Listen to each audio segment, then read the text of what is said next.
जम्मू कश्मीर में कोरोना के मामलों में लगातार उतार चढ़ाव जारी है। बीते 24 घंटों की बात करें तो स्वास्थ्य विभाग की तरफ से जारी आंकड़ों के मुताबिक जम्मू कश्मीर से 704 नए मामले दर्ज किए गए हैं। इनमें से 210 मामले जम्मू संभाग से और 494 मामले कश्मीर संभाग से दर्ज किए गए। परंतु चिंता जताने वाली बात यह है कि लगातार जम्मू संभाग से आज भी एक मौत दर्ज की गई है।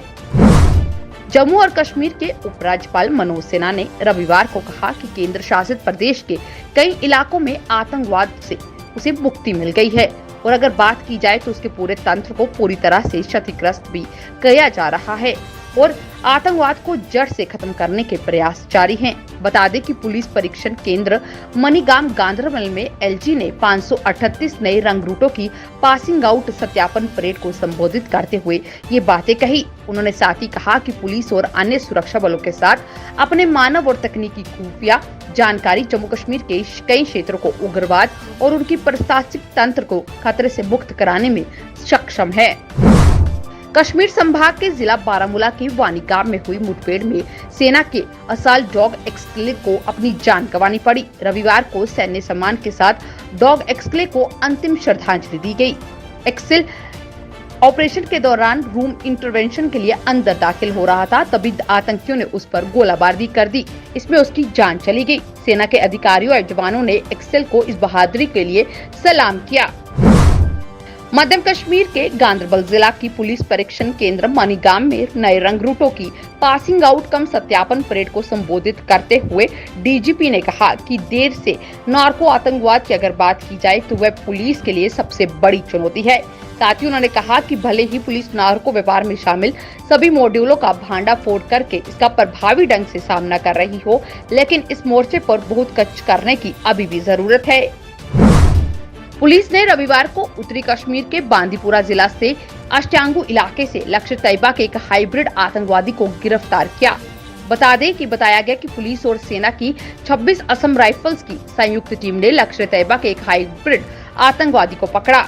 गिरफ्तार आतंकी की पहचान हिलर अहरामा अनंतनाग निवासी गुलजार अहमद नजर के पुत्र फैजल गुलजार के रूप में हुई। साथ ही साथ बताया गया कि वे इस साल 17 जुलाई से लापता था। पूछताछ के दौरान उसके घर से एक पिस्टल भी बरामद की गई। बारामूला के बिनेर इलाके में आतंकियों और सुरक्षा बलों के बीच हुई शनिवार देर रात मुठभेड़ में सुरक्षा बलों ने एक आतंकी को मार गिराया।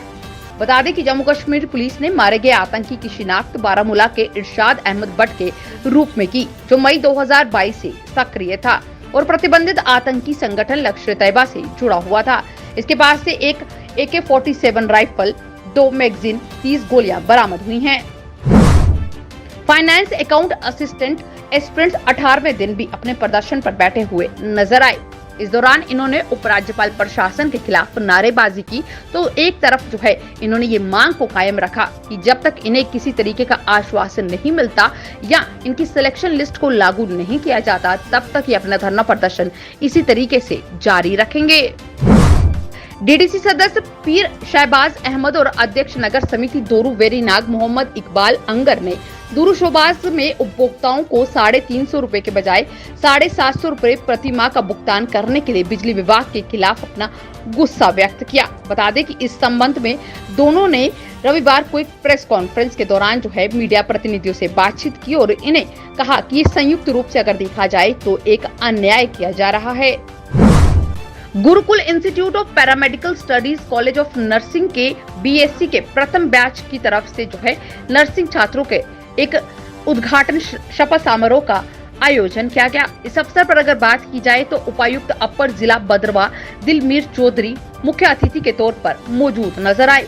समारोह में बोलते हुए एडीसी भद्रवाह ने कहा कि Gurukul institute of paramedical studies की स्थापना के बाद नर्सिंग कॉलेज की स्थापना पैरामेडिकल कहीं न कहीं सहायता प्रदान करने में हुई है और अगर खासकर बात की जाए तो इस संस्थान ने जरूरतमंदों को जो है काफी ज्यादा मदद की है। सांबा जिला के पल्ली गांव के रहने वाले विनोद कुमार जो मधुमक्खियों का पालन कर रही हैं, उनका रविवार को प्रधानमंत्री मोदी द्वारा मन की बात में जो है नाम लेकर प्रशंसा की गई और आत्मनिर्भर भारत का उदाहरण दिया गया। बता दें कि प्रधानमंत्री मोदी द्वारा मन की बात में नाम लिए जाने के बाद उनके पूरे गांव में खुशी की लहर देखने को मिल रही है। इसी के संदर्भ में भाजपा के पूर्व मंत्री Chandra Prakash Ganga, DDC chairman Keshav Datt Sharma, DDC सदस्य शिल्पा दुबे द्वारा विनोद कुमार को मुबारकबाद दी गई और साथ ही साथ जो है युवाओं को उनसे एक मिसाल लेने के लिए कहा गया। उन्होंने कहा कि जिस तरीके से अगर बात की जाए तो वे मधुमक्खी पालन कर अपना और साथ ही साथ जो है दूसरों को भी मदद पहुंचाने का प्रयास कर रहे हैं।